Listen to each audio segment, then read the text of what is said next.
Hi, this is Sally's Book Club. We bring you the world's best books every day. Today I'll introduce the book titled The Sixth Extinction, An Unnatural History. The Earth has experienced 5 mass extinctions in its history, including the dinosaur extinction. The author argues that the sixth mass extinction is silently unfolding right before our eyes. Every 20 minutes, a species goes extinct. Every 10 minutes, rainforest the size of Tiananmen Square disappears from the Amazon. The current extinction rate could lead us to the same fate as dinosaurs, with humanity being the main culprit. This is the core message of The Sixth Extinction, winner of the 2015 Pulitzer Prize for General Nonfiction. Author Elizabeth Kolbert is a staff writer at The New Yorker and renowned science writer. Kolbert traveled globally, documenting evidence of the sixth extinction throughout this book. How extinction occurs in rainforests, in oceans, even in your backyard. What role do humans play in these extinctions?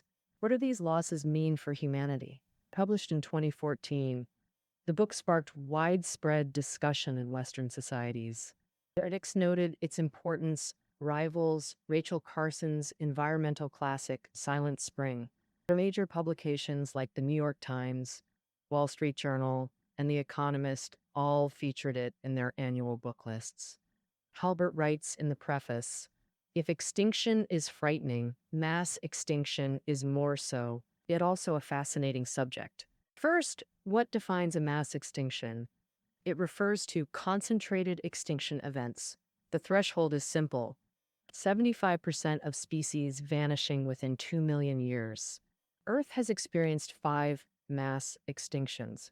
The first occurred 440 million years ago. This extinction event essentially emptied the oceans, wiping out about 85% of marine life. Trilobites that once dominated Earth never recovered after this catastrophe.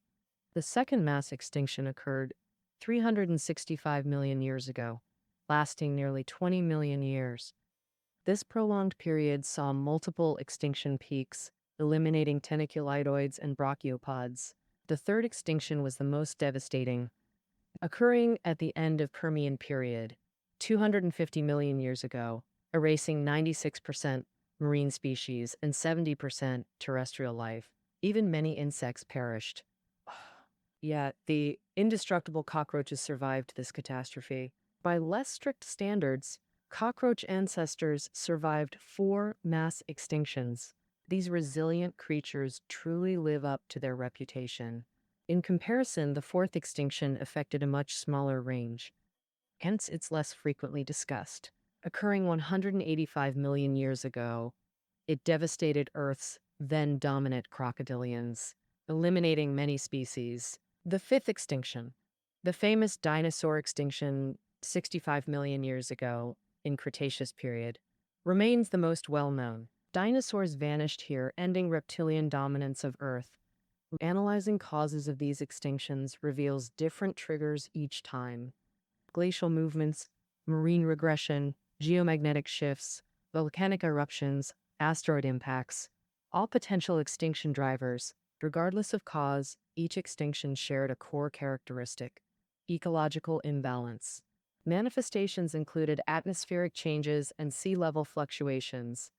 During first extinction, sea levels dropped over 50 meters. The third extinction saw massive sea level rise. Such imbalances caused rapid species loss, which in turn created new ecological imbalances, ultimately leading to ecosystem collapse and mass extinction. Notably, top predators in food chains had lower survival rates than simpler organisms during mass extinctions.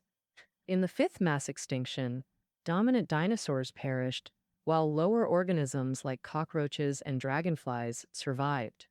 Now that we've covered the 5 mass extinctions, let's discuss why we're in the sixth.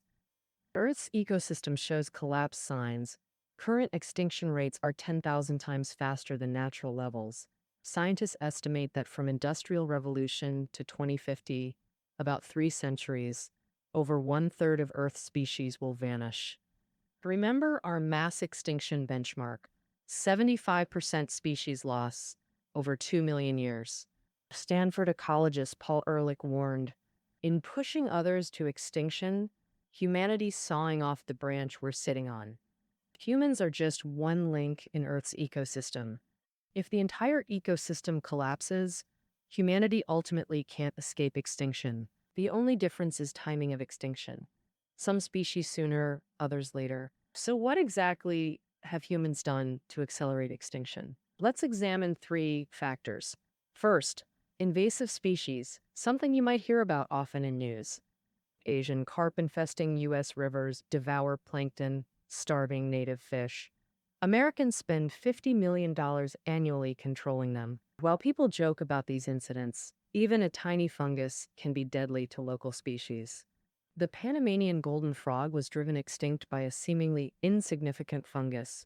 Panamanians revered these frogs as luck symbols, featured on lottery tickets and storybook illustrations, smoking pipes. Once abundant, these frogs basked along streams in Panama's Central Highlands until recently.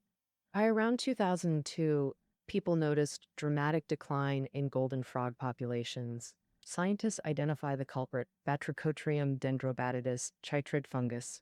Chytrid fungus keeps infecting local amphibians, causing cardiac arrest in golden frogs and their eventual extinction in the wild. Surviving frogs were sent to conservation centers, hoping to reintroduce them to nature someday. But for Panamanian golden frogs, this remains wishful thinking. While bleach kills the fungus, how could you disinfect entire forests? More terrifyingly, this fungus affects multiple frog species and keeps spreading globally. How did chytrid fungus gain worldwide reach? The answer remains uncertain. What's certain is human global travel enables frequent species invasions.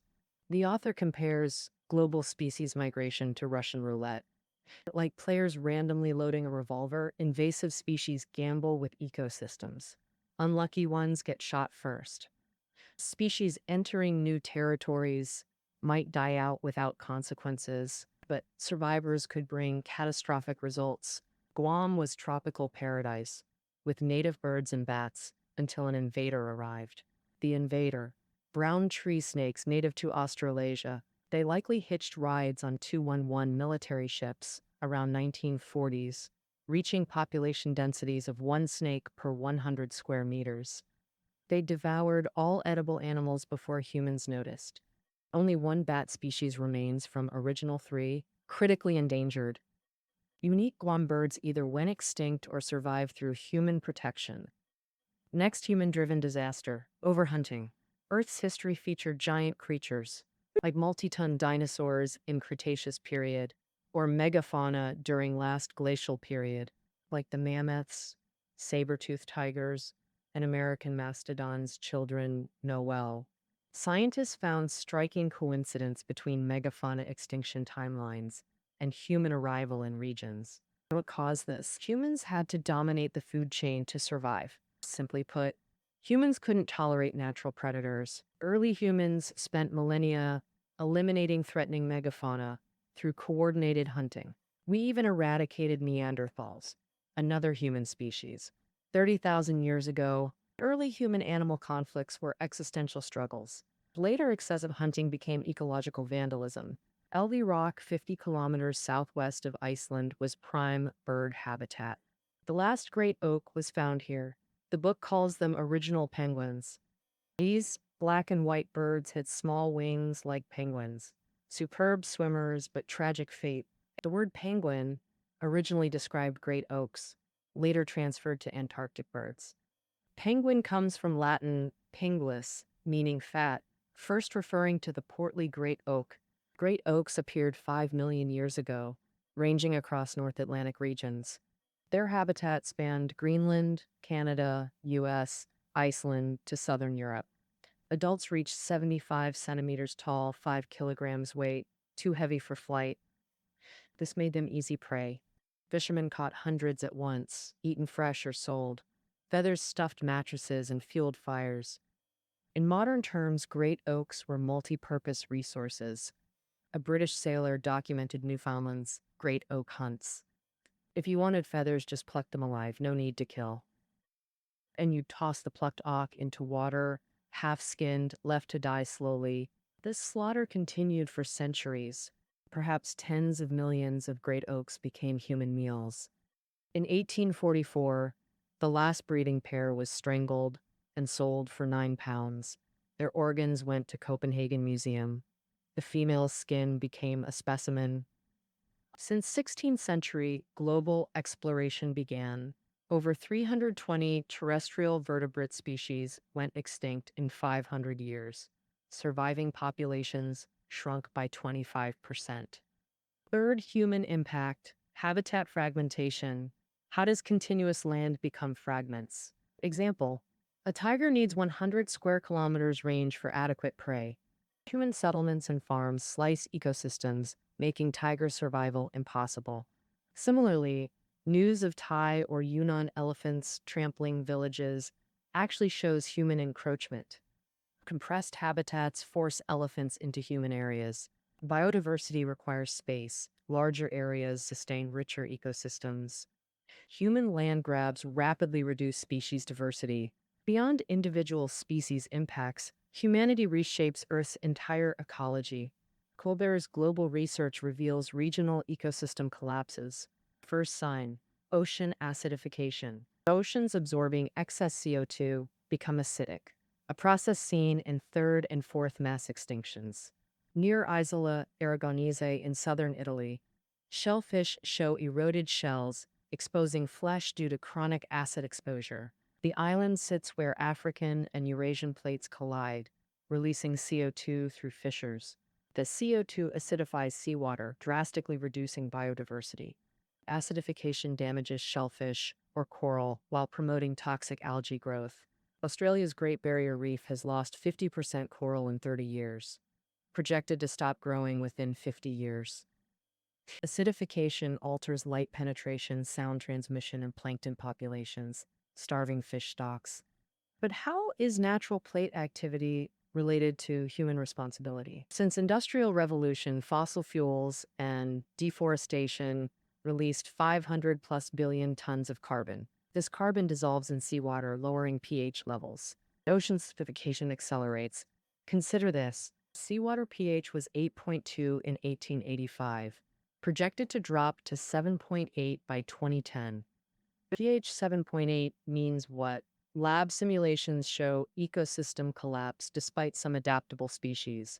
Yet acidification is just one symptom. Its sinister sibling, climate change, brings 2 to 4 degrees Celsius global warming by 2050, melting most glaciers. Polar bears exhaust themselves swimming endlessly without ice flows to rest.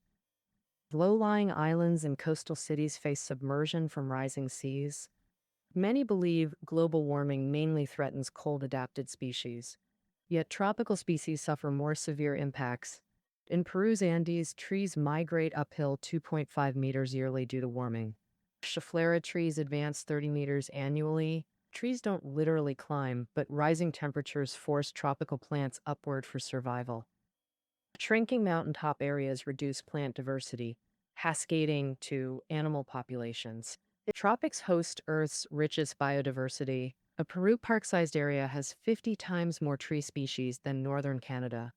Tropical ecosystem collapse triggers mass extinction. Scientists predict 38 to 52% species extinction by 2050, over 1 million species, including 1/4 mammals, 1/5 reptiles, 1/6 birds. 52% extinction rate nears fifth mass extinction levels and rising. Humanity's 200,000-year existence caused irreversible impacts. Nobel chemist Paul Crutzen coined Anthropocene, Earth's new geological epoch. Like Cretaceous layers show dinosaur extinction, Anthropocene will leave stratigraphic markers. Future geologists will find clear stratigraphic evidence of human-driven extinctions. Only post-War II with nuclear weapons did humanity recognize its destructive power. Rachel Carson's 1962 Silent Spring exposed pesticide dangers, sparking environmentalism. Since then, nations began reflecting on human impact, establishing nature reserves and species conservation programs. We've also created cryogenic seed banks to preserve genetic diversity. As intelligent beings, humans might escape the sixth extinction through geoengineering or Mars colonization. But currently, we're unintentionally deciding which evolutionary paths continue or end forever. Regardless of future outcomes, humanity's sixth extinction will shape life's trajectory. All right, that's our exploration of the sixth extinction. Find full notes below. See you tomorrow.